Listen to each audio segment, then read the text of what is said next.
Let's do this.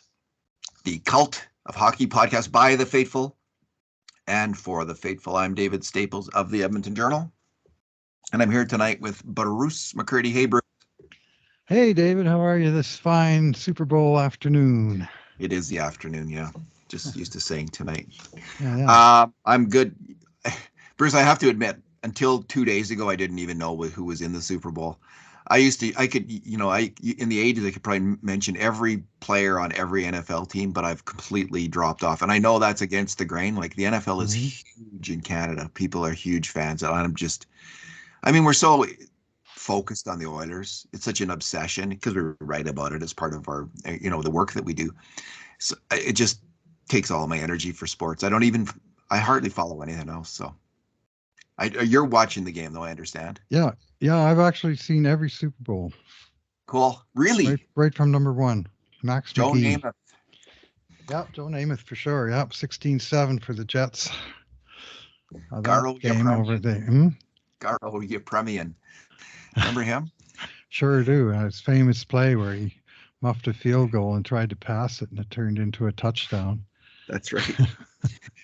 Hey, the Dolphins won anyway. I did watch a recent Super Bowl, and maybe I'll tape this. I watched when New England won one year. I watched it, and it was great. Like, it was a great game and very exciting, and but just not my thing. Okay, let's get after this game, Bruce. It was a stinker of a loss for the Edmonton Oilers, 6-2 against the Montreal Canadiens. Lots of happy people in Montreal. Lots of unhappy people in Edmonton. 2 good things, 2 bad things, 2 numbers. What is your good thing? Oh, boy. My good thing, I think, is that Edmonton is 9-1-2 in their last 12 games. I'm having a hard time finding much good out of that game unless you want to single in on a split second like a Dylan Holloway drop pass to McDavid or something. But there was this game was so poor. Even though our numbers will show Edmonton actually had the majority of grade A shots, but this game, the Oilers were so poor right out of the gate.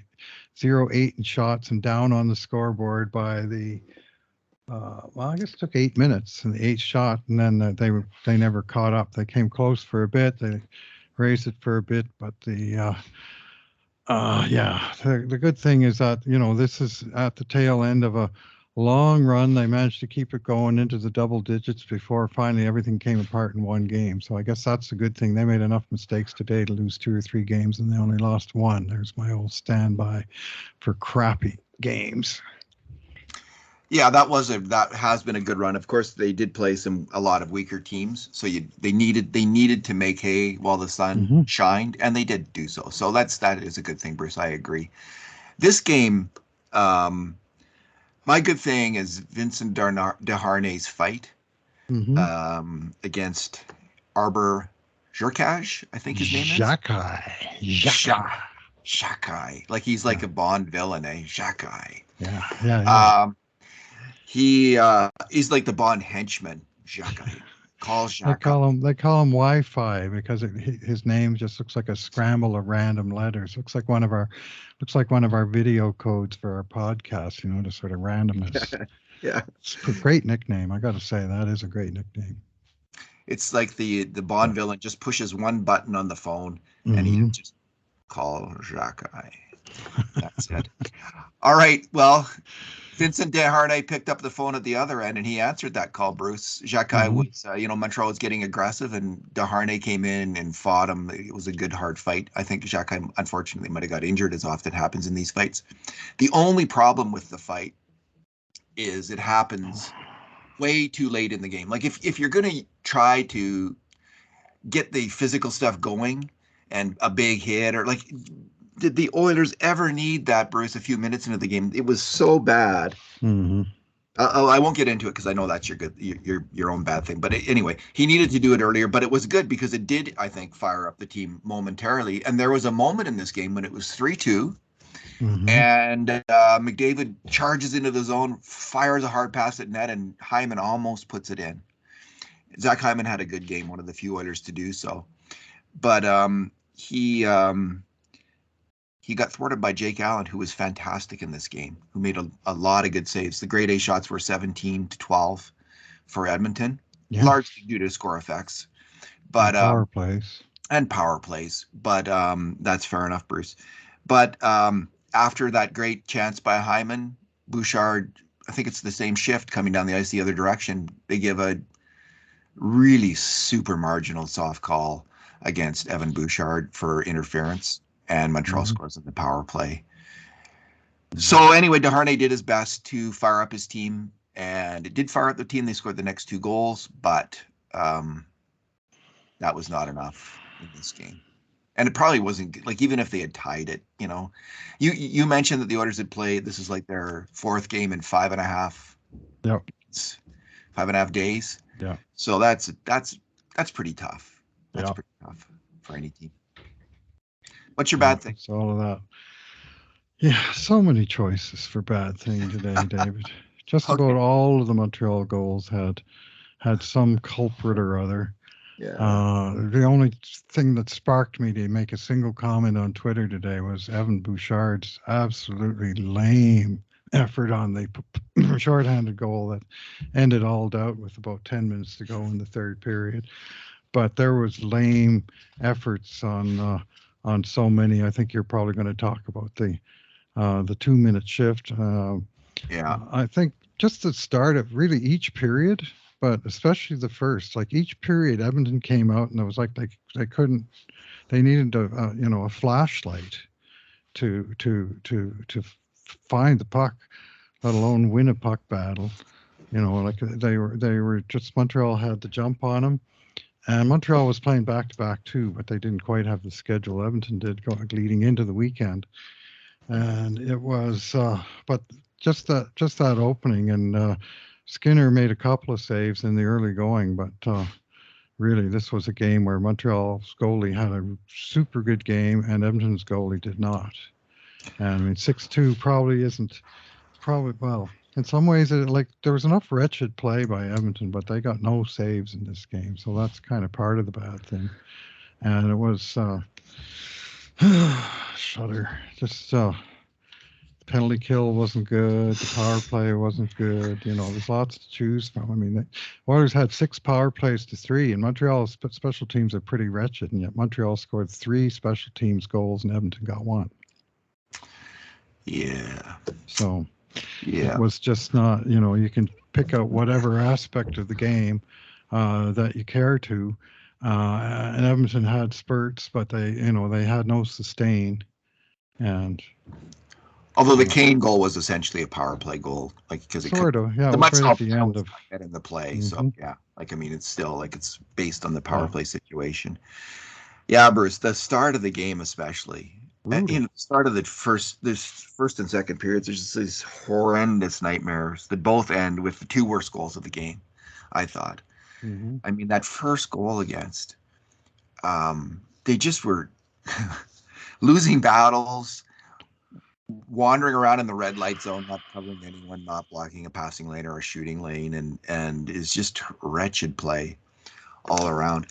Like, but I have to say, a thought flashed through my mind about 2 minutes into the game. Jay Woodcroft needs to call a timeout because you could just see this was trending really poorly for the Oilers right off the top. And then I thought about the old basketball thing, like, you don't want to call a timeout, you want to save your timeout, and you want your team to sort it out, you want them to internally figure it out. But I just had this sense, like, call a timeout, like, yell at the players, do something. Because this isn't going to turn out well the way this is trending in it. And of course it didn't. And my bad thing is the second goal against early in the second period. And to single out a player on that play, I'm going to suggest it may have been Connor McDavid's worst shift in the NHL.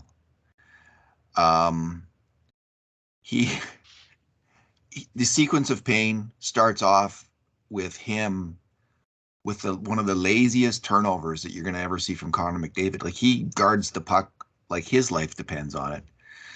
And, man, he just made a horrendous turnover, like throwing the puck kind of blindly on the backhand up the boards, skating with nothing on it. Nothing on it with 2-0-1. Well, Nurse was up the ice as Darnell Nurse. Like Darnell Nurse spent most of the shift wandering out of position and turning over the puck, but he was outdone by McDavid with his turnover. And then, the Oilers get the puck hemmed in their zone, and a number of the players shift off, but not McDavid. He doesn't find his way to the bench which he should have, and he's out there for this extended shift, and he makes at least he allows a shot from the outside.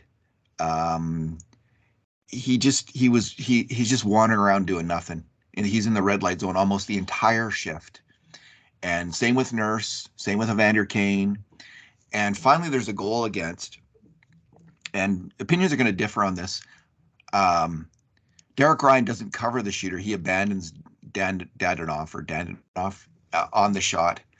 But I think Stuart Skinner, he had no chance on the shot. The shot was a brilliant shot. It was a great pass from behind the net and immediately into the net before Skinner reacted. But Skinner, it's not like he missed the shot. He was out of position on the shot.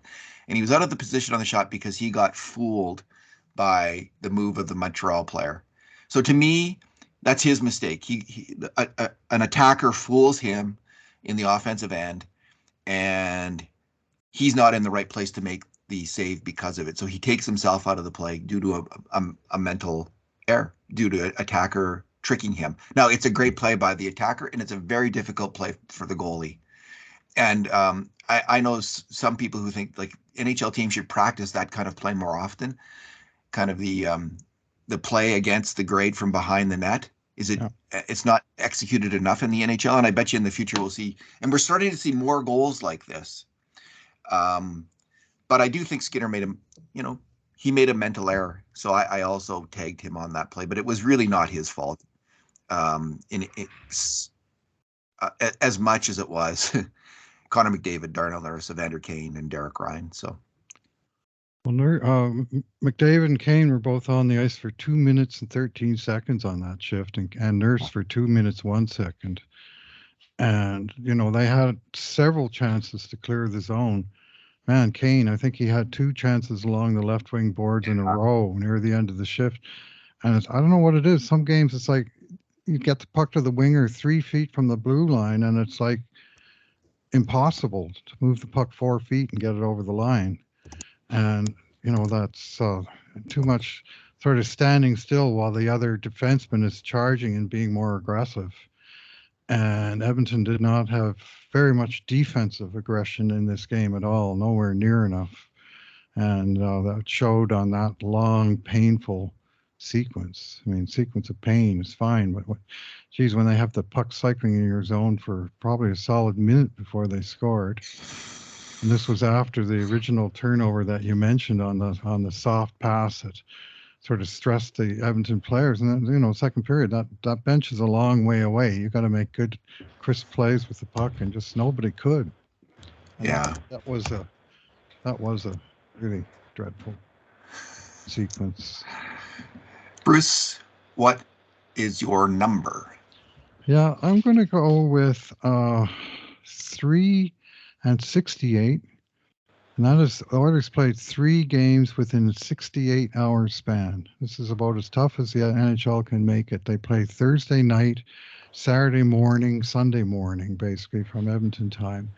So 3 and 4 days, with the last 2 being back-to-back, and all in different cities, all on the road. Like that's the so-called schedule loss. And Edmonton had not only that, but they had the afternoon game, so even shorter rest period in the sort of Tuesday, Thursday, Saturday, Sunday. And they were ragged in some of the other games. But today, my sense was they had almost nothing left. And I mean, that was apparent from the start. And it was like a very ragged effort throughout. Little, like I say, spurts here and there. They did create some chances, but they came very, very, very far from playing a complete hockey game. And I don't think there's very many players on the team that would look back and say, well, I had a good game today, but the team really didn't. No, I'm not sure that many of them did. And it was, it just caught up with them. And I mean, that's how winning streaks end. Sometimes you win a game or two that, maybe you hang on and then somebody comes in and kicks the crap out of you. I mean, Philadelphia Flyers, when they had that 35 game unbeaten streak, that's still the NHL record from the Oilers' first year in the league. When they played game number 36, they lost it 7-1. Like the wheels just came completely off and they got stomped. And essentially that's describes much of what happened today. Plus, the big difference in goaltending.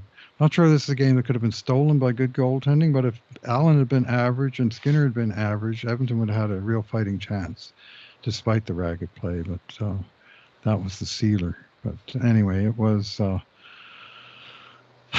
just they just hit the end of their streak, and that's that. I mean, let's turn the page and move on and say, well, they even had a chance to go into first place today, David, with the win, but they did not seem to find that carrot particularly tasty on this day. Bruce, my number is 800. That was 0.800. That's Stuart Skinner's save percentage this game. 6 goals on 30 shots against, and it was 6 goals on 12 grade A shots against. Yeah. So normally on 12 grade A shots, you're going to 3 goals. That was about and it was Skinner. He wasn't particularly terrible on most of the goals against. The first one, he failed to cover the puck. Would have been nice if he had been, when Kulak put it back to him. I think it was a play he should have made and he could have made. Second goal, I've already described that. He just didn't make the big saves. And you just need your goalie. If you got 12 grade A shots against, if your goalie only lets in 2, you've got a really good chance. If your goalie lets in 1, you could, you're going to win. But if your goalie lets in 6, you're not going to win. It's not going to be close. You've got NHL goalies have got to make 3 out of 4 stops on grade A shots, and that's average. So these are really hard shots. All of these grade A shots are hard shots. They go in 25% of the time. But your goalie has got to come up big and stop the lion's share of them. And Stuart Skinner didn't do that tonight. And then at the other end, you have the Oilers firing 17 grade A shots, and they only got 2 goals. So that was the game. Yeah, now consider who was firing the grade A shots. I mean, I don't have the count of grade A's, but I know that Hyman and McDavid each had 7. Draisaitl had 4 shots on net in this game. Yeah. And Montreal their snipers were really firing. Alex Belzile scored for them. Jordan Harris had 2 goals. Raphael Harvey Pinard got 1. I mean, how can you stop such an overwhelming force as that, right? So that's what's so frustrating. Montreal is like super deep into their depth chart because they got so many injuries, and yet they kept sounding off that damn goal horn.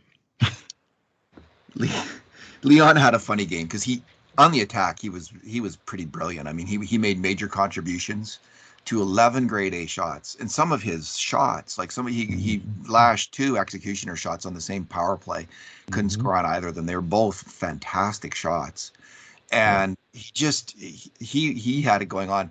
But of course on Twitter, everybody's focused on his one, which super lame back check, which was, I think, a super lame back check. Like, in fairness, like Leon, it was a typical kind of Leon mistake on a 3-on-2 on Montreal's 5th goal, but the game was essentially over by then. I mean, that ended it. But it's funny. He did so much well in that game, and I actually gave him, I think, a 7. Yeah.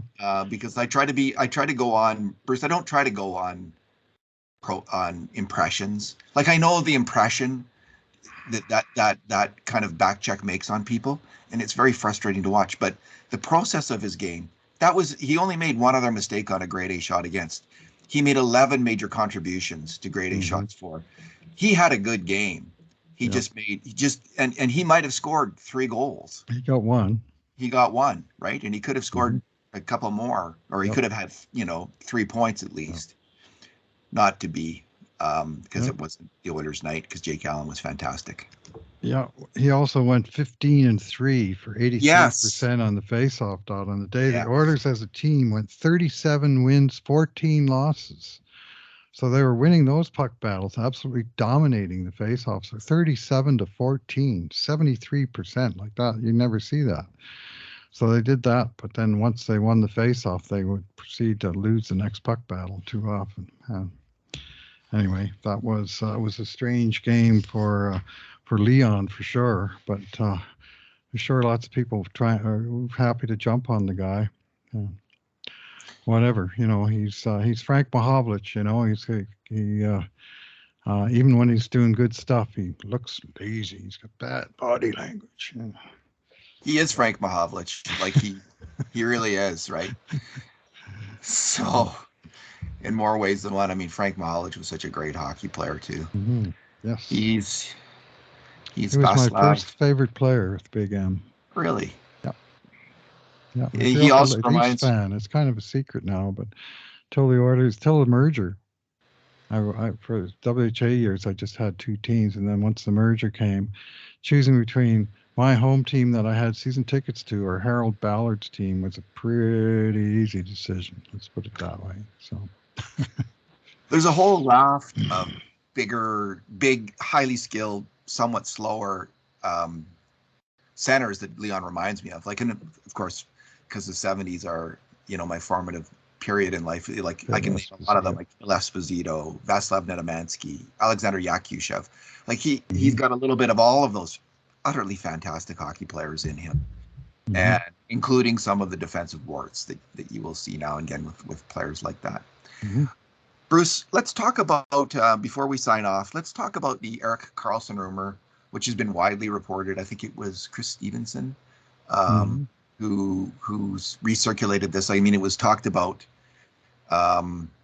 in December, and I looked into it then. And when I actually looked into it in December, I thought I could see a scenario where it works for the Oilers, and that's with San Jose picking up retaining almost as much of his salary as you can, and you have to move out contracts. The most talked about contracts being moved out are Jesse Puljujärvi and Tyson Barrie for Karlsson, and then you're going to have to give up a couple high draft picks, 2 first-round draft picks, because if you're retaining that amount of money, you're going to have to get a lot back.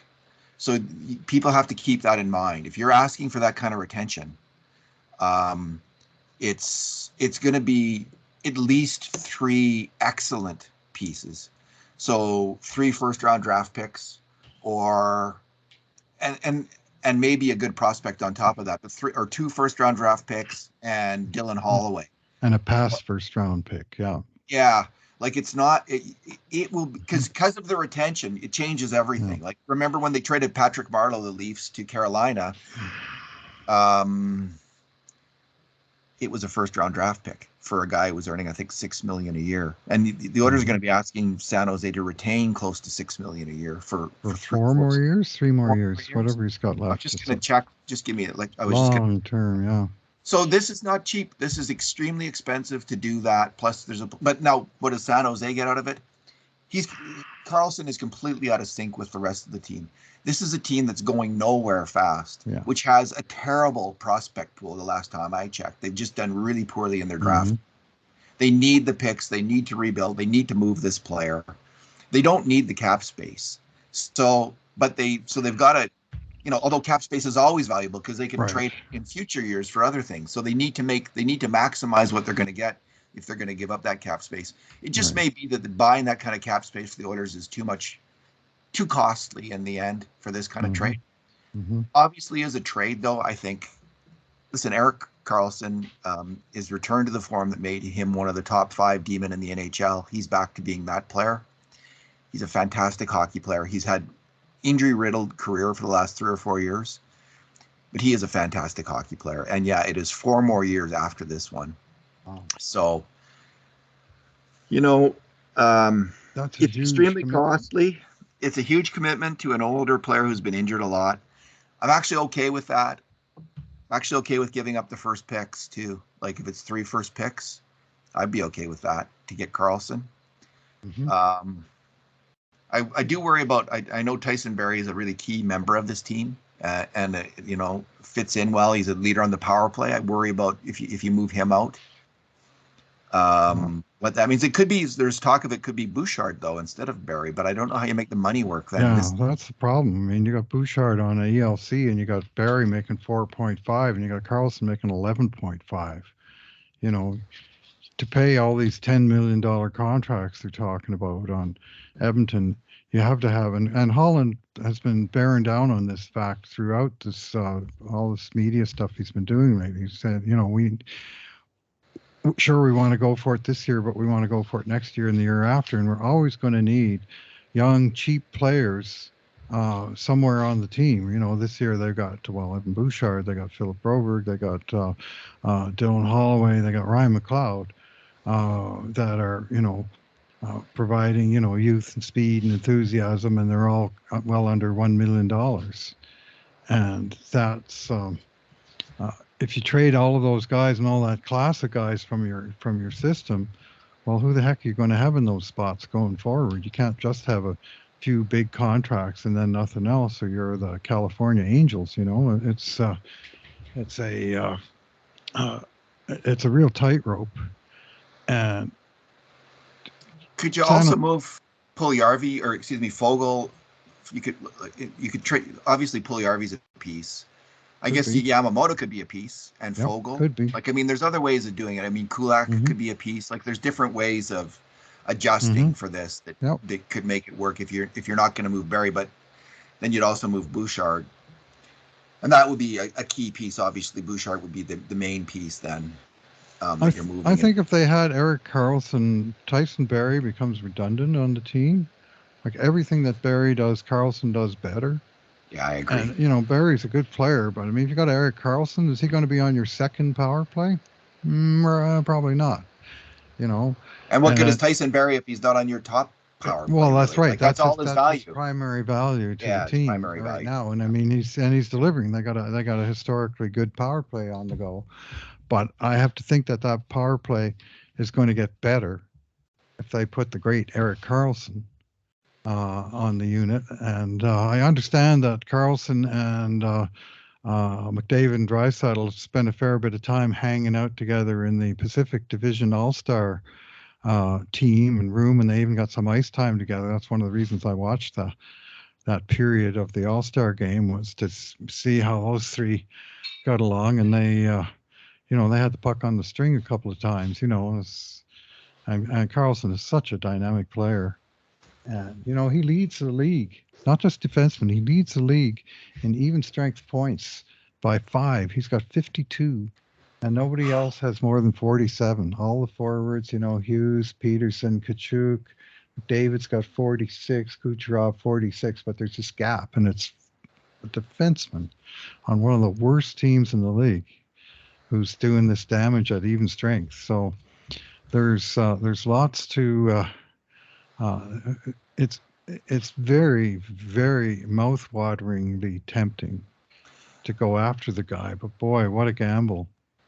Bruce, and this is what makes me think that it could happen, is that in terms of a team that's a buyer, there's no team that is more hungry for this player, that makes more sense, even though they have Tyson Barrie.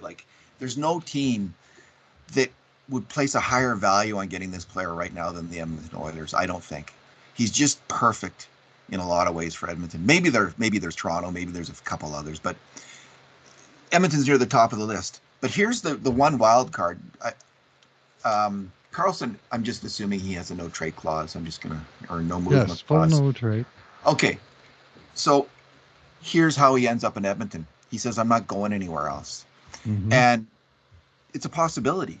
That's a possibility. People were shocked when Hyman and Kane chose Edmonton, but players want to play. They want to win Stanley Cups. They're with Connor McDavid and Leon Draisaitl. Everything else in this team's pretty good. Karlsson could direct his way, and this is the moment for San Jose to trade the player. He could get injured again, and they get nothing. They get nothing for him. So they are under a tremendous amount of player pressure to move Karlsson, and if he says, "Here's where I'm going," that's where he's going.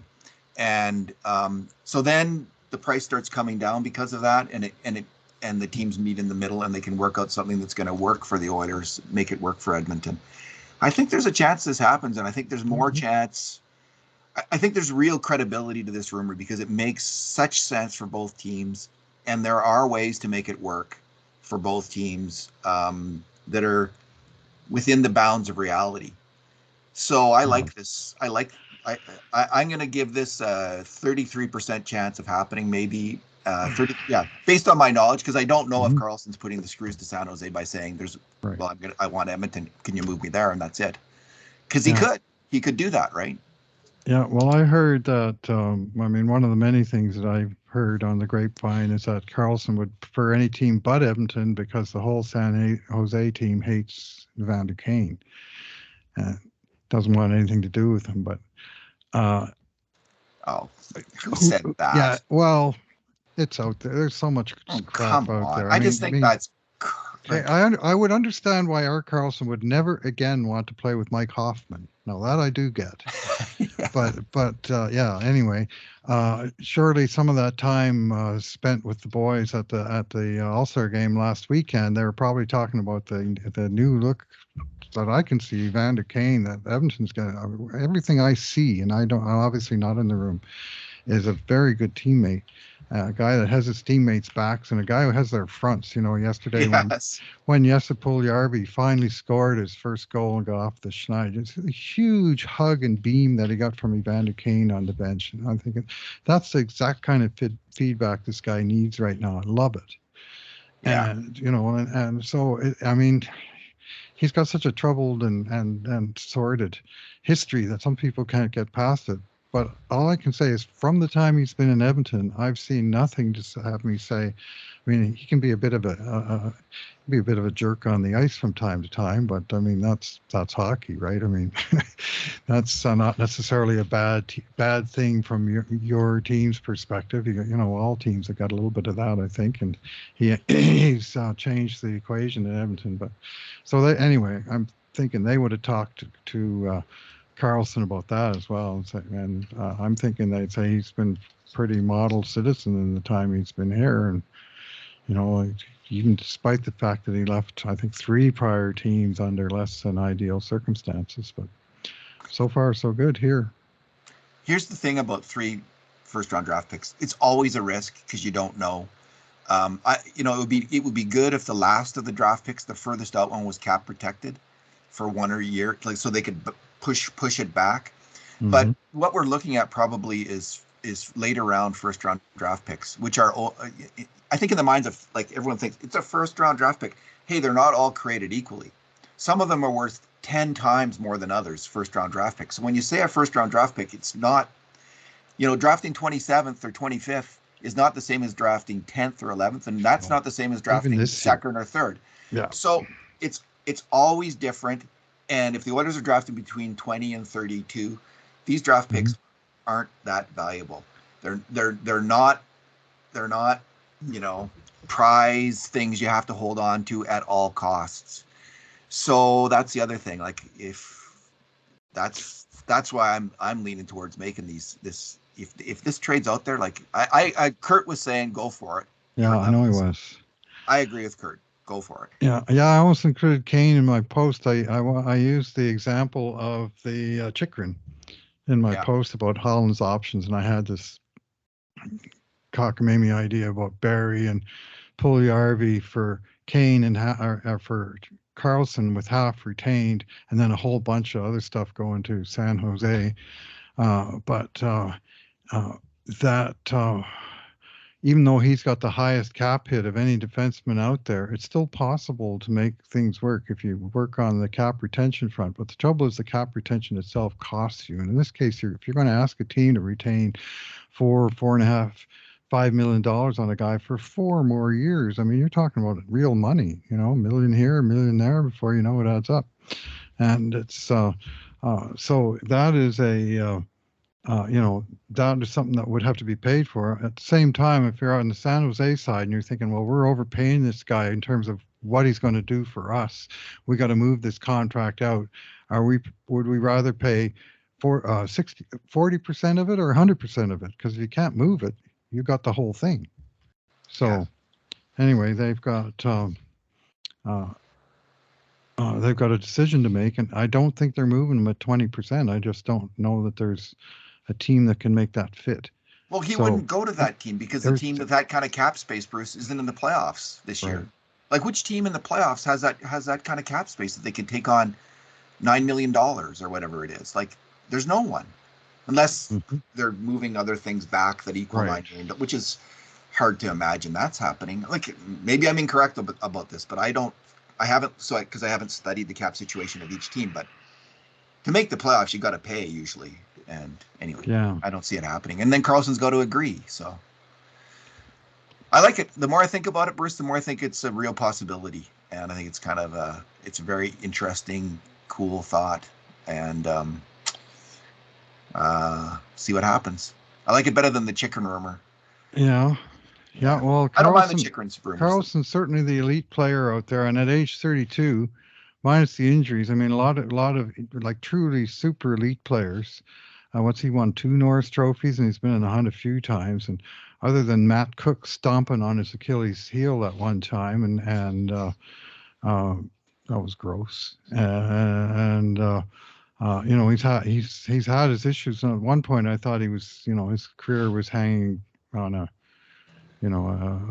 cartilage or something. But he's been healthy and good. So a huge gamble it would be, and a real sea change in how the team is set up. But I said to my wife last night, she was asking about it, and I said, well, it's like adding Paul Coffey, in terms of the dynamism from the back end that this guy brings. And that's not a perfect comparison, but it's closer than you might suppose. And so I'm just imagining in my mind's eye some just sort of lethal offensive combinations that would be almost impossible to stop when you get the three big guys out there together. So Yeah. Well, when Paul Coffey was 32, he's still 77 had a points few in 80 years. games, he won the Mm-hmm. Norris at 34. Mm-hmm. And he was essentially a good player till he was 35. Right. So 32, 33, 34, 35. So yeah, make the trade if you can make it. We'll see if it can happen. Good luck to the Oilers on that. Bruce, let's wrap it up. Thanks for talking today. Yeah. Thanks for listening, everyone. And in the meantime, and in between times, this has been another edition of the Cult of Hockey podcast. And I hope it's a great Super Bowl for all you Super Bowl fans. Thanks. Bye-bye.